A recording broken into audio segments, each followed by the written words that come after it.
I know my wife, and I know she wants something special, something that means a lot to her. Susan dressed in her sexiest outfit, a tight red dress with a plunging neckline and short hemline. She accessorized it with jewelry that would accentuate her incredible natural beauty and remind her of our shared past. The brooch I'd given her on our 15th anniversary, the necklace I'd given her on her 3rd Mother's Day, and finally the earrings I'd given her on our honeymoon. The high heels of her red shoes visually lengthened and accentuated Susan's already long legs, which were covered in the finest fishnet stockings. She cooked my favorite dinner and was ready to cater to my every need from the moment I walked through the door. All of this went far beyond what she would normally go to when she wanted something from me. Of course, I've always tried to be a generous husband, but I'm sorry I don't print money. After all, I have spent most of my career as a PR private personal injury attorney, and while this has allowed our family a certain level of comfort, there are still some limits. Such an extraordinary effort on her part can only mean that Susan intends to ask for something far beyond normal limits. I know my wife, and I know that what she wants is far more than we can afford. Susan has been a wonderful homemaker for many years, raising our 2 children who are now out of the house and in college. She is a good wife and mother who cooks beautifully and tries to keep her body in shape. She is generous with love and affection in bed, has always been the first to volunteer to help the children with their schoolwork, and makes me feel loved and appreciated. Over the years, however, she has tried many activities and hobbies that can alleviate the boredom of being a stay-at-home mom, such as bird watching, selling cosmetics, writing, and more. If she wanted to try a particularly expensive hobby, she would go all out, which is pretty much the case now. When Susan wanted to go back to work after the kids left home, it was much easier. She knew I wouldn't have to be convinced because, for once, she'd be bringing money home instead of spending it. But it's been 2 years since she went back to work.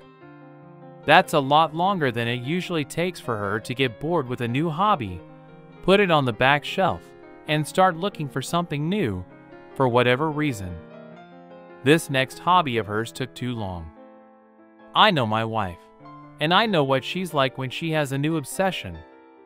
Susan serves dinner, and over dinner we casually discuss how my day went. This is always a necessary part of the pre-meeting maneuvers. Trying to get what she really wants directly from her will only spoil our pleasant and leisurely dinner, since she thinks she knows the process to a T. One day, during a period of personal self-improvement, Susan read a book on negotiation. It was her new hobby, which fortunately did not last long. What she learned from the book was that having a clear timeline, proper sequencing, and providing information only when she wanted it was the key to getting what she wanted. It's not a bad strategy, but she's used it so often that I can see all her games and tricks. A mile away after dinner, she clears the table and invites me to join her in the living room. I sit down in my chair, and she stands as usual, obviously wanting to defend with all her passion what she has come up with this time, so she needs the opportunity to strut around the room. Well, I know my wife, and I can pretty much guess what this is going to be about. She's going to go on and on about how this I don't know what it is yet is going to make her happy. I think she'll probably offer something in return. New golf clubs, promises to improve our financial well-being, opportunities to spend time and money on one of my favorite projects. Basically something she thinks is worthwhile. If I agree to the proposal, she will happily jump on my lap and ask me to take her to bed immediately, promising, as an additional reward, sexual pleasures that will match the magnitude of what she has gotten from me. If I say no, oh well, then I can expect a very cold, if not Arctic, atmosphere in the bedroom for weeks, if not months, and still she may try to act behind my back and then just apologize. Over the years, it's gotten easier for me to just say yes, knowing that she'll get bored before she gets caught up in her next temporary mania. I know my wife, and I know that today she will try her best to get a simple yes from me. Susan begins by talking about her job, which she likes, but she says there is a new young manager who recently joined her department and has taken a special interest in her. At first I nod, thinking Susan means he wants to be her mentor or that she's hoping for a promotion. I know that this would mean an increase in her work hours, and I assume that she probably wants to reduce her responsibilities around the house. Then I realize she's not talking about her job, she's talking about this manager. He comes from a wealthy family. He's handsome, dresses well, travels a lot, has the physique of an athlete, uses his famous last name, and owns his own business. Acumen. This manager quickly rose through the ranks of her company. Susan trained him shortly after he started working there, and now he is her boss. She goes on and on about him, listing his many positive qualities. Knowing my wife, I now realize what, or rather who, has become her new obsession. Susan then tells me that she has become close to her boss. She says she hadn't mentioned him before because she rarely talked about her work. As she talks about him, I remember seeing him once at a Christmas party. He came up and said hello to both of us. Then, at first glance, he seemed very friendly to Susan, but he quickly disappeared into the crowd, and I didn't think much of it. So Susan continued. He was flirting with her. At first, she thought it was just office flirting, or a young man making joking remarks about an older colleague, but there was more to it than that. It turns out that her young and daring boss has had his eye on her for a long time and recently told her of his intentions. Every year he takes a weekend trip to a tropical island, and this time he wants to take Susan with him, not us. She and my wife want to go with him, so she needs a pass from me. I know my wife, and I realize I'm watching my marriage come to an end in slow motion. Susan sees my face stiffen and immediately switches to another tactic. She begins to insist. She was a virgin when we got married, and she wants to know what it's like to be with another man. He's a real gentleman. This will be our little secret, and no one else will ever know. It'll be a one-time thing. She loves me, and nothing will change that. It will be a new exciting adventure for both of us. She'll come home refreshed and drown me in her caresses. It's not my fault, and it's not about me. It's just sex. If I love her, I'll give it to her. All these arguments, one after the other, bounce off me like peas off a wall, and eventually she realizes it's not working. Then she moves to the bargaining stage. I can have my own left pass, no two passes, no one and no restrictions. She'll let me buy the boat I've been wanting for a long time. No, then he will buy it for me. He will arrange and pay for me to go on a fancy vacation with a very nice companion. He can help my career and Susan's career sexually. She will cater to my every whim for the rest of our lives. She will never say no to me again, in or out of bed. She'll give me anything and everything I want. I tell her that the most important thing I want is a faithful wife, but I know my wife, and I can see that she's unwavering in her stubbornness. Susan begins to tell me that she is doing the honorable and decent thing by letting me know openly what she wants. She's asking my permission to not only cheat on me behind my back. She wants her passport because using it will keep her faithful to me. She wants to give me the pass so that we can each have a new experience while remaining faithful. She asks so that she doesn't have to cheat in secret. I tell her she doesn't have to cheat at all. She just wants it like a little girl wants a new toy, a handsome Ken. Now Susan gets angry. She calls me a hypocrite for sleeping with others before her. As if the vows we made at the altar didn't matter, she calls me selfish for giving decades of her life and the best of her younger years to me and our family while I pursued a career, as if I was lucky to work long hours at a job I didn't particularly like. She calls me a fossilized, backward, modern man for not wanting to open up our marriage, as if fidelity is some fickle trend that's in and out of fashion. I sit back and watch nonchalantly as she rushes around the room, waving her arms and spitting her anger at me. I know my wife, and I know she's not going to let this go. Finally, Susan runs out of steam and gives up. I tell her I can't stop her. I know she will eventually decide to go behind my back, as she has done so many times before, when some new obsession has completely taken over her thoughts. I tell her that asking permission without caring if it is granted is still cheating and betraying, and that I don't give my wife that permission. I tell her that if she goes with him, she shouldn't come back. She won't be welcome here. Susan looks at me angrily, but says nothing. She is not getting what she wants. She snorts irritably, turns sharply on her heels, stomps up the stairs, and slams the door to our bedroom. My shoulders slump. A fatal sadness has settled in my heart, and now I have nothing to do. So I'm alone with my sad thoughts. My anger and sadness have no outlet yet. I slip into the spare bedroom, undress and crawl under the covers, then toss and turn for the rest of this long, dark, lonely night. I know my wife, and I know that I'm going to have a hard time falling asleep this night when I wake up. Susan is already gone. Her suitcase is gone.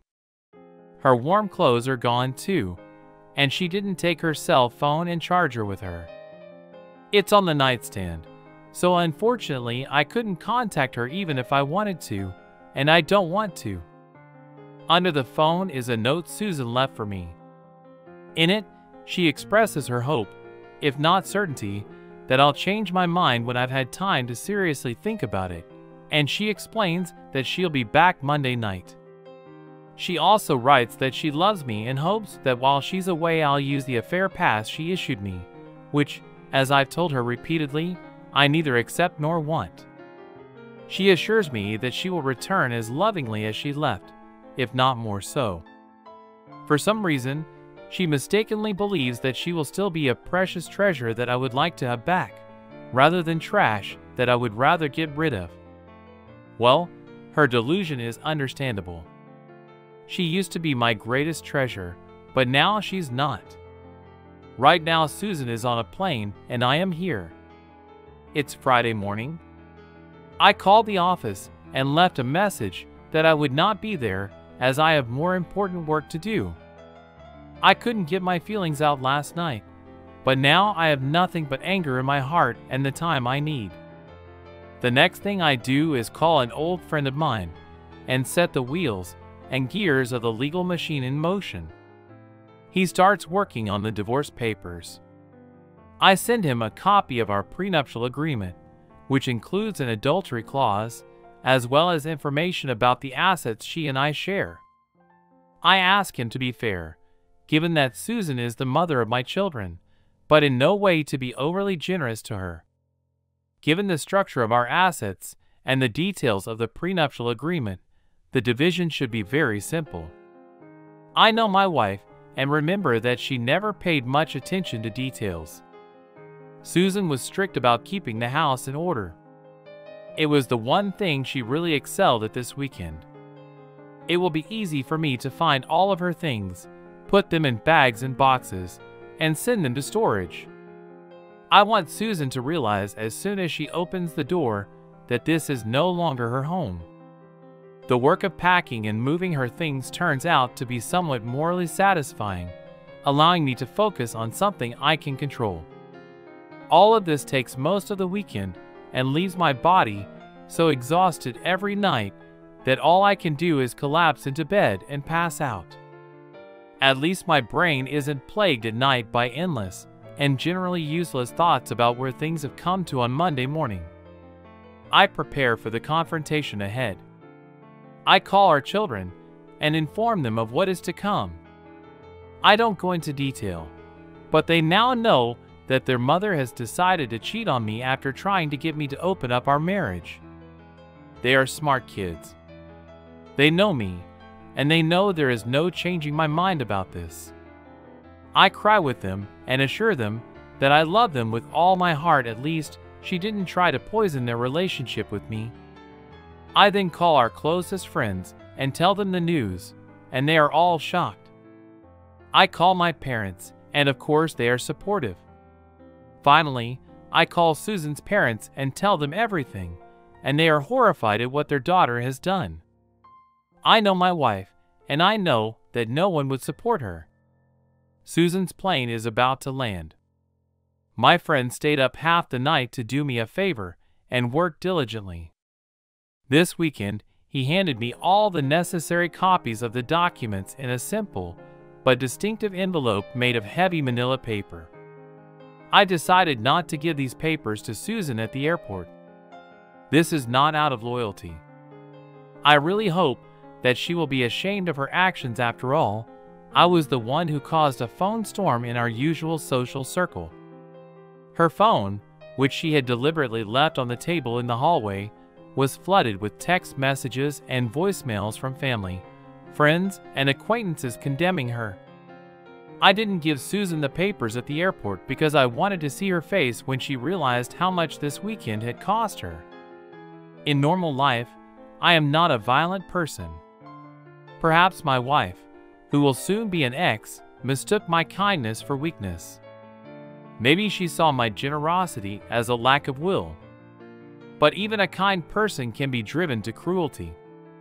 Even a generous person can pound his fist on the table and say, "I've had enough." I know my wife, and I foresee her life soon becoming much less comfortable than she is accustomed to. Susan swings the door open and enters the house with a broad, serene smile on her radiant face. She is truly fresh and beautiful, and I feel a brief pang of regret at what is about to happen.